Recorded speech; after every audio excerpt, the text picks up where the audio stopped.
نحمد نصلی علی رسول الکریم اما بعد اعوذ باللہ من الشیطان الرجیم بسم اللہ الرحمن الرحیم لقد سمع اللہ قول الذین قالوا ان اللہ فقیر ونحن اغنیاء سنکتب ما قالوا وقتلهم الانبیاء بغیر حق وتقولوا ذوقوا عذاب الحریق ذالک بما قدمت ایدیکم وان اللہ لیس بظلام للعبید الذین قالوا ان اللہ عہد الینا الا نؤمن لرسول حتی یاتینا بقربان تاکلہ النار قل قد جاءکم رسل من قبلی بالبینات وبالذی قلتم فلما قتلتموہم ان کنتم صادقین فإن كذبوك فقد كذب رسل من قبلك جاءوا بالبينات والزبر والكتاب المنير كل نفس ذائقة الموت وإنما توفون أجوركم يوم القيامة فمن زحزح عن النار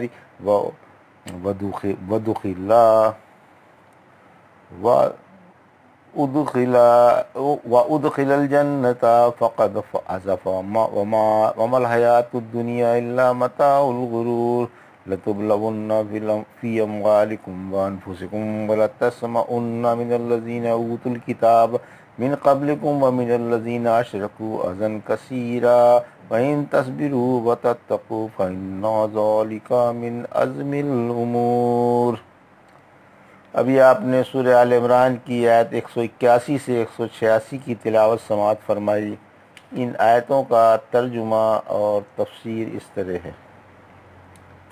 لقد سمع اللہ قول الذین قالوا ان اللہ فقیر ونحن اغنیاء سنکتب ما قالوا وقتلهم الانبیاء بغیر حق ونقول ذوقوا عذاب الحریق، آیت 181۔ ذالک بما قدمت ایدیکم وان اللہ لیس بظلام للعبید، آیت 182۔ الذین قالوا ان اللہ عہد الینا الا نؤمن لرسول حتی یاتینا بقربان تاکلہ النار قل قد جاءکم رسل من قبلی بالبینات وبالذی قلتم فلما قتلتموہم ان کنتم صادقین، آیت 183۔ فَإِن كَذَّبُوكَ فَقَدْ كُذِّبَ رُسُلٌ مِّن قَبْلِكَ جَاءُوا بِالْبَيِّنَاتِ وَالزُّبُرِ وَالْكِتَابِ الْمُنِيرِ، آیت 184۔ ان آیتوں کا ترجمہ: اللہ نے ان کی بات سن لی جنہوں نے کہا کہ اللہ فقیر ہے اور ہم مالدار ہیں۔ ہم ان کی یہ بات لکھ لیں گے اور ان کا نبیوں کو ناحق قتل کرنا بھی لکھ لیں گے، اور کہیں گے کہ جلن والا عذاب چکھو، یہ اس کا بدلہ ہے جو تمہارے ہاتھوں نے آگے بھیجا، اور اللہ بندوں پر ظلم نہیں کرتا۔ وہ لوگ جنہوں نے کہا کہ اللہ نے ہم سے اقرار لے لیا ہے کہ ہم کسی نبی پر ایمان نہ لائیں گے جب تک وہ ایسی قربانی نہ لائے جسے آگ کھا جائے، کہہ دیجئے تم میں مجھ سے پہلے رسول صاف صاف نشانیاں لے کر اور اسے بھی جس کا تمہارا مطالبہ ہے لے کر آ چکے۔ اگر تم سچے ہو تو تم نے انہیں کیوں قتل کیا؟ پھر اگر وہ آپ کو جھٹلائیں تو آپ سے پہلے وہ رسول بھی جھٹلائے جا چکے ہیں جو نشانیاں، صحیفے اور روشن کتاب لے کر آئے تھے۔ یہ ترجمہ تھا آیت 181 سے 184 کا۔ ان آیتوں کی تفسیر: آیت 181، مشرکوں کو اللہ کی وعید۔ ابن عباس تعالیٰ فرماتے ہیں جب منزل الذی یقرض اللہ اتری تو یہودی بولے محمد صلی اللہ علیہ وسلم کیا آپ کا رب محتاج ہو گیا ہے جو بندوں سے قرض مانگتا ہے؟ اس پر یہ آیت اتری۔ ایک دفعہ ابو بکر رضی اللہ تعالیٰ عنہ یہودیوں کے ایک مدرسے میں گئے۔ وہاں یہودیوں کا بڑا اجتماع تھا۔ ان کا علامہ فقاس واعظ کہہ رہا تھا اور ایک اور عالم اشیع بھی موجود تھا۔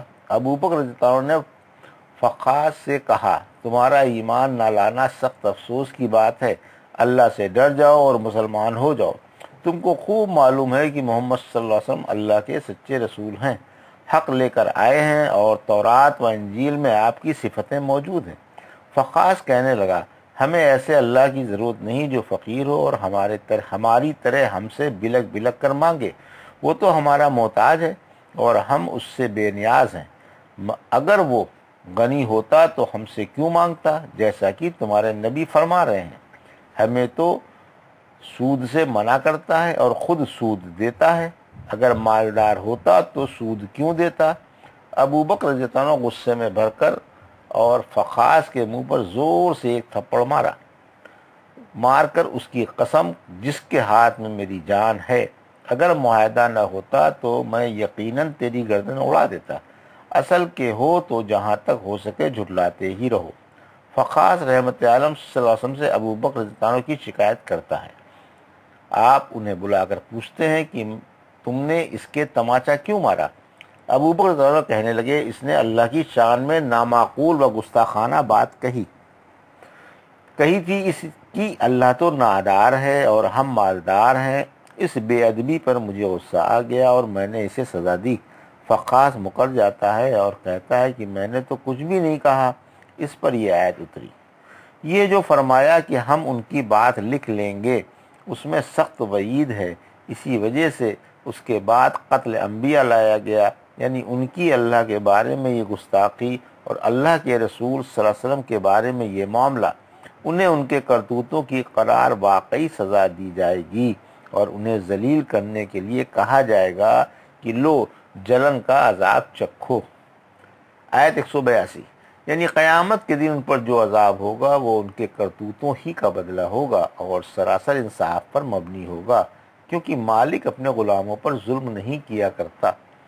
آیت 183، ان کی ترویج ہے جن کا یہ عقیدہ ہے کہ اللہ نے ان سے کتابوں میں یہ عہد لے لیا ہے کہ وہ کسی رسول پر اس وقت تک ایمان نہ لائیں جب تک اس کا یہ معجزہ نہ دیکھ لیں کہ اس کی امت میں سے کسی کے صدقے کو آسمانی آگ آ کر جلا ڈالے، جو اس کی قبولیت کی نشانی ہے۔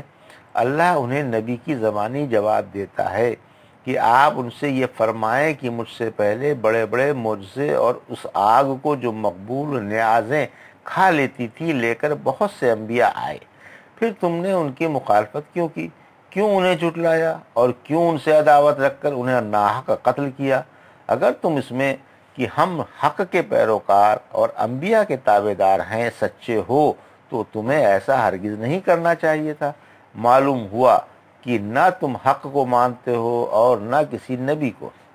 آیت 184، اس آیت میں اللہ کے نبی کو دلاسا دیا جا رہا ہے کہ اگر یہ آپ کی بات نہیں مانتے تو آپ فکر نہ کریں، آپ کے لیے سابق انبیاء نمونہ ہیں جن کو باوجود یہ کہ ان کے پاس دلائل قاطع اور براہین ساختہ موجود تھے اور آسمانی صحیفے اور روشن کتاب بھی تھی، جھٹلا دیا گیا۔ کل نفس ذائقۃ الموت وانما توفون اجورکم یوم القیامۃ فمن زحزح عن النار ادخل الجنۃ فقد فاز وما الحیاۃ الدنیا الا متاع الغرور۔ آیت 185، لتبلون فی اموالکم وانفسکم ولتسمعن من الذین اوتوا الکتاب من قبلکم ومن الذین اشرکوا اذى کثیرا وَإِن تَصْبِرُوا وَتَتَّقُوا فَإِنَّ ذَلِكَ مِنْ عَزْمِ الْأُمُورِ۔ آیت 186، ان آیتوں کا ترجمہ، ہر شخص موت کا ذائقہ چکھنے والا ہے، قیامت کے دن تمہارے اجر ضرور پورے ملیں گے، پھر جو آگ سے دور ہٹا دیا جائے گا اور جنت میں داخل کر دیا جائے گا وہ کامیاب ہو جائے گا، اور دنیوی زندگی محض دھوکے والی متاع ہے۔ تم یقیناً اپنے مالوں اور جانوں میں آزمائے جاؤ گے اور تم ضرور اہل کتاب سے جو تم سے پہلے کتاب دیے گئے اور مشرکوں سے بہت کچھ فحش سنو گے، اور اگر تم صبر کرو اور پرہیزگار رہو تو یہ ہمت والے کام ہیں۔ یہ ترجمہ تھا آیت 185 اور 186 کا۔ تفسیر، آیت 185، موت کا بیان، یعنی موت ہر شخص کو ہے، وہ زندگی موت کے آنے کی خبر دیتی ہے۔ سورہ رحمان کی آیت 27 اور 26 میں فرمایا، ہر شخص فنا ہونے والا ہے، بس آپ کے رب کی ذات باقی رہ جائے گی جو صاحب جلال و عزت ہے۔ انسانوں اور جنوں کی طرح عام فرشتے اور عرش اٹھانے والے فرشتے سب فنا ہوں گے اور سب کو موت آئے گی۔ دوام و بقا اسی ذات واحد کو ہے جو ایک ہے اور سب پر غالب ہے۔ پہلے بھی اللہ ہی تھا اور بعد میں بھی وہی رہے گا۔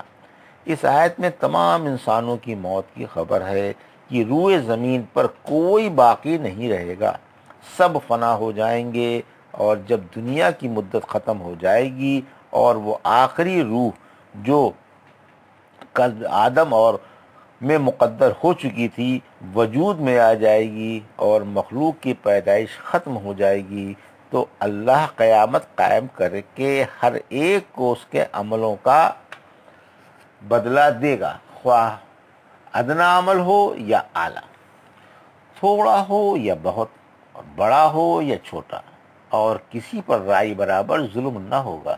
اسی وجہ سے فرمایا کہ قیامت کے دن تمہیں تمہارے عملوں کے پورے پورے بدلے دیے جائیں گے۔ پھر فرمایا حقیقی کامیاب وہی ہے جو آگ سے بچا کر جنت میں داخل کر دیا گیا۔ اللہ کے رسول صلی اللہ علیہ وسلم نے فرمایا جنت کی بالشت بھر جگہ دنیا و ما فیہا سے کہیں بڑھ کر ہے۔ اگر چاہو تو پڑھو فمن زحزح عن النار۔ اللہ کے رسول صلی اللہ علیہ وسلم نے فرمایا جو شخص دوزخ سے ہٹایا جانا اور جنت میں جانا پسند کرے اسے ایمان پر موت آنی چاہیے، اور جو چیز اپنے لیے پسند کرے وہی لوگوں کے لیے پسند کرے۔ پھر دنیا کی حقارت و ناپائیداری بیان فرمائی کہ دنیا حقیر، دنیوی زندگی ناپائیدار، دنیوی نعمتیں چھن جانے والی اور دنیوی دولت و ثروت سب فنا ہونے والی ہے۔ سورہ اعلیٰ کی آیت 16-17 میں فرمایا بلکہ تم دنیوی زندگی کو ترجیح دیتے ہو حالانکہ آخرت بہت ہی بہتر اور پائیدار ہے۔ سورہ قصص کی آیت 60 میں فرمایا جو چیز تمہیں دی گئی وہ دنیوی زندگی کی تھوڑی سی پونجی ہے اور اس کی زینت ہے، اور جو کچھ اللہ کے پاس ہے وہ بہترین اور پائیدار ہے۔ اللہ کے رسول صلی اللہ علیہ وسلم نے فرمایا اللہ کی قسم دنیا کو آخرت کے مقابلے میں اس طرح سمجھو جیسے کوئی دریا میں انگلی ڈال کر نکال لے اور دیکھے کہ انگلی میں کتنا پانی ہے۔ قتادہ رحمۃ اللہ علیہ فرماتے ہیں دنیا چھن جانے والی پونجی ہے، اس اللہ کی قسم جس کے سوا کوئی حقدار عبادت نہیں، یہ پونجی پونجی والے کے ہاتھ سے نکل جانے والی ہے، لہذا اس سے مقدور بھر اللہ کی اطاعت خریدو اور اللہ ہی توفیق دے تو آخرت ملے۔ آیت 186 یعنی جان و مال میں یا اولاد و اقارب میں کمی کر کے مومن کو آزمایا جانا ضروری ہے۔ مومن کی بقدر دین کے آزمائش ہوتی ہے، اگر وہ دین میں پکا ہے تو مصائب بھی سخت آئیں گے۔ پھر بدر کے واقعے سے پہلے اور مدینے میں آنے کے بعد مومنوں کو تسلی دی گئی کہ انہیں اہل کتاب اور مشرکوں سے ایذا پہنچے گی، مگر وہ صبر و درگزر سے کام لیں، جب تک اللہ انہیں اس ایذا سے نجات نہ دے دے اور ان کے غم و دکھ کو زائل نہ فرما دے۔ پھر یہ بتایا گیا کہ صبر و تحمل سے کام لینا اور درگزر کر دینا پرہیزگاروں اور بلند حوصلے والوں کا کام ہے، معمولی بات نہیں۔ چنانچہ رحمت عالم صلی اللہ علیہ وسلم اور صحابہ اکرام اللہ کے حکم کے مطابق اہل کتاب و مشرکوں سے درگزر کیا کرتے تھے اور ان کی ایذاؤں پر صبر و ضبط سے کام لیتے تھے، یہاں تک کہ اللہ نے جنگ کا حکم بھیج دیا۔ یہ تھا سورہ آل عمران کی آیت 81 سے 86 کا ترجمہ اور تفسیر جو ابھی آپ نے سماعت فرمائی۔ بارک اللہ لی و لکم فی القرآن الحکیم و نفعنا ایاکم بالآیات الذکر الحکیم۔